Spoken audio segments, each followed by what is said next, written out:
Yo yo yo! Salut les turfeuses, salut les turfeurs, bienvenue pour un nouveau pronostic de Benoît Requin. Merci pour vos likes, pour vos commentaires. N'hésitez pas à vous abonner pour recevoir tous mes pronostics tous les jours et pour accéder à tous mes tickets pour la course du Quintet. Vous avez deux moyens, par mon site internet Benoît Requin ou par le bouton rejoindre. Ok, place au pronostic du Quintet du samedi 4 septembre, direction Paris-Vincennes pour le Sulky 5 ans final, critérium des 5 ans, 3 attelés, 3000 mètres, 17 partants, réunion 1, course 3, indice de confiance 2 sur 5. C'est un joli Quintet qui nous attend ce samedi, les meilleurs 5 ans vont s'affronter en s'élançant tous du même échelon de départ.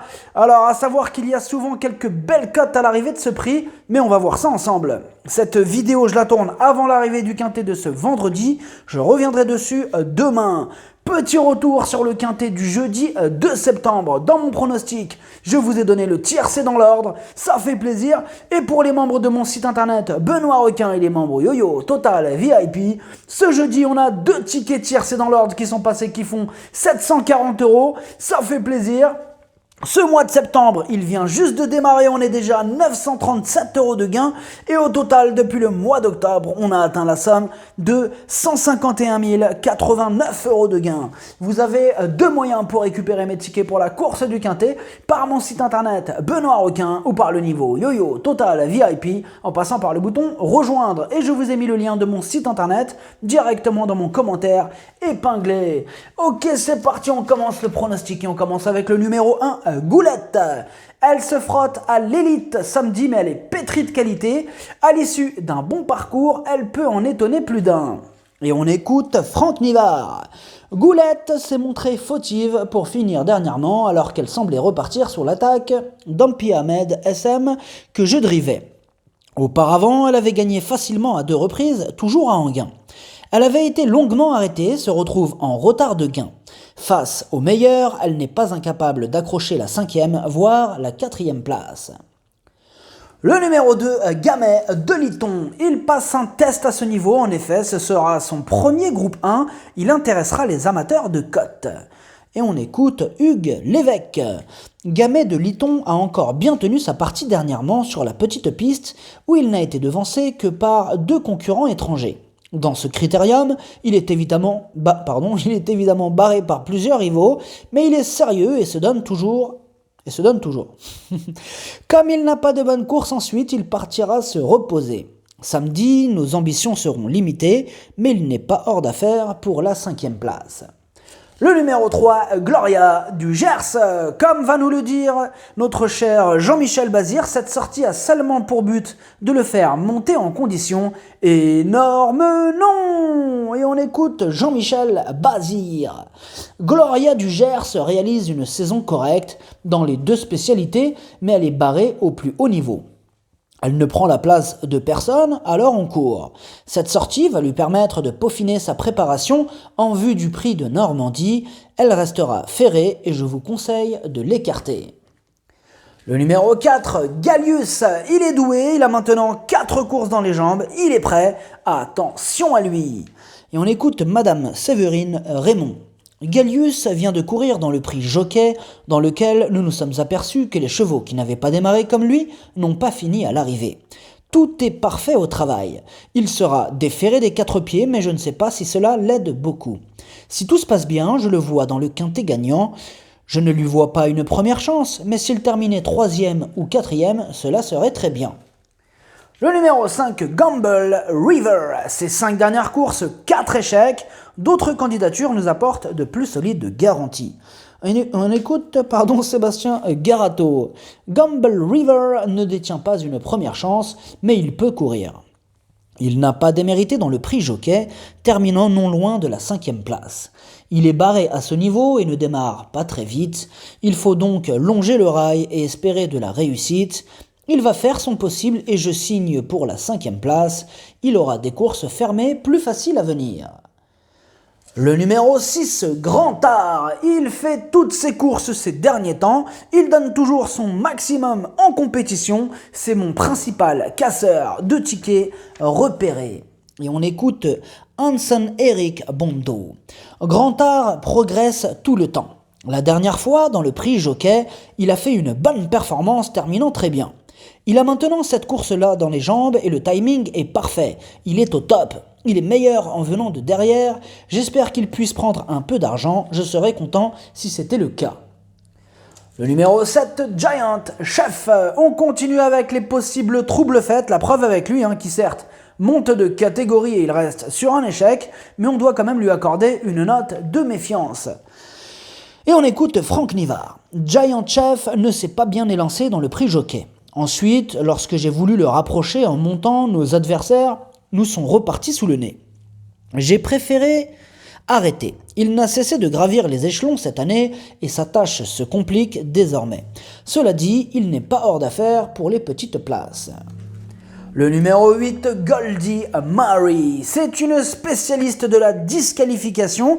Elle reste sur 3 échecs consécutifs, mais c'est aussi une spécialiste du cassage de tickets qui arrive souvent quand personne ne l'attend.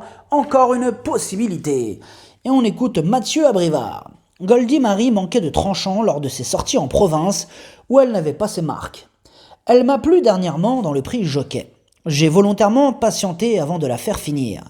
Elle a tracé une belle ligne droite pour terminer tout près de Gannet de Banville. Elle a bien travaillé depuis à Grosbois. Disputer la victoire est difficilement envisageable, mais une place reste à sa portée. Le numéro 9, Goût Baroque. Il est en plein dans sa catégorie, ses 2 dernières sorties sont excellentes. Il sera piloté par le talentueux Alexandre Abrivard. Il a une belle carte à jouer. Et on écoute Alexandre Abrivard. Goût Baroque m'a encore laissé une impression favorable dans le prix jockey. Il a fourni une bonne fin de course. Il arrive à maturité au bon moment. Il est maniable et la longue distance ne va pas le déranger. Certes, Jelaticut et Gowan Boy sont de sérieux clients, mais à l'issue d'un bon déroulement de course, je le crois capable de finir tout près. Le numéro 10, Gangster du Vallon. Excellent autre remontée, il a démontré qu'il était aussi doué à l'attelé. Il se frotte certes à une sérieuse opposition samedi. Il n'aura donc pas le droit à l'erreur pour espérer intégrer la bonne combinaison. Et on écoute Damien Lecros. Gangster du Vallon n'a pas eu le meilleur parcours la dernière fois, mais manquait un peu de fraîcheur, raison pour laquelle il n'a pas disputé le prix jockey. Il travaille vraiment bien en ce moment. Il a montré de belles choses à l'attelé ces derniers mois, mais il y a de l'opposition. Il va courir battu et j'espère le voir bien finir. S'il terminait 5e, le contrat serait rempli. Le numéro 11, Go One Boy. Il est en forme et il est confirmé à ce niveau. Il vise clairement la plus haute marche du podium. Et on écoute Romain Derieux. Go One Boy était prêt fin juillet déjà en gagnant le prix de Washington. Il a fait de la piscine ensuite et du léger. Sa performance dans le prix jockey est bonne et lui était nécessaire. J'aurais peut-être dû rester derrière Jelaticut au début de la montée. Il m'a plu et va évoluer sur la montante, il a le droit de gagner, il faudra compter sur un déroulement favorable, il sera déféré des postérieurs. Le numéro 12, Gannet de Banville, entraîné, piloté par Jean-Michel Bazir, il a démontré maintes fois ses qualités, il va en faire souffrir plus d'un sur sa route. Et on écoute Jean-Michel Bazir. Gannet de Banville n'aurait pas pu beaucoup mieux faire à mon avis dans le prix jockey.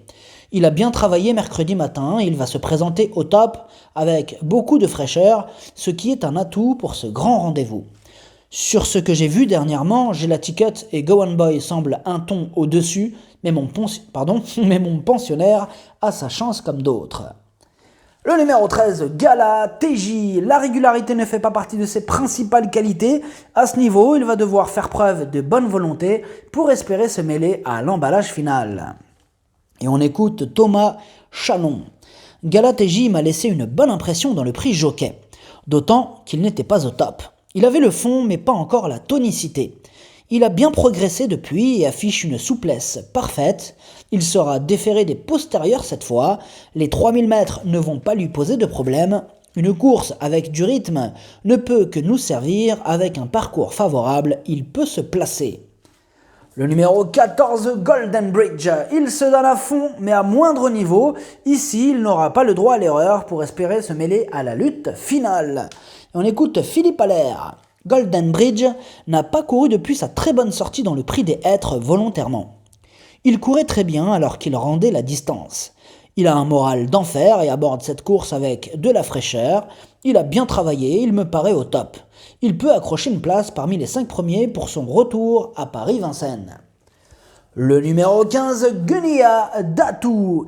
Elle a fait ses preuves au plus haut niveau, elle est sur la montante. Mieux vaut ne pas la sous-estimer car elle peut faire mal. Et on écoute Sébastien Garato.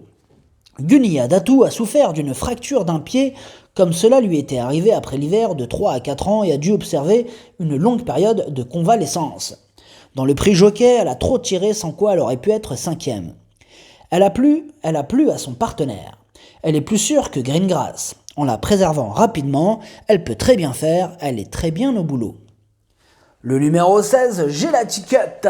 C'est un crack, il est archi régulier, il est en forme, il vient de remporter le prix jockey, il s'annonce redoutable et énorme, oui. Et on écoute Romain Christian Larue. Gelaticut s'est imposé plaisamment dans le prix jockey alors qu'il n'était pas à 100%. Il a gagné en condition depuis et se montre plus décontracté. Il arrive au top pour ce grand rendez-vous. Comme en dernier lieu, il sera plaqué des antérieurs et déféré des postérieurs. Il faudra évidemment que tout se passe bien, mais il fait partie des possibles lauréats. Le numéro 17, Greengrass.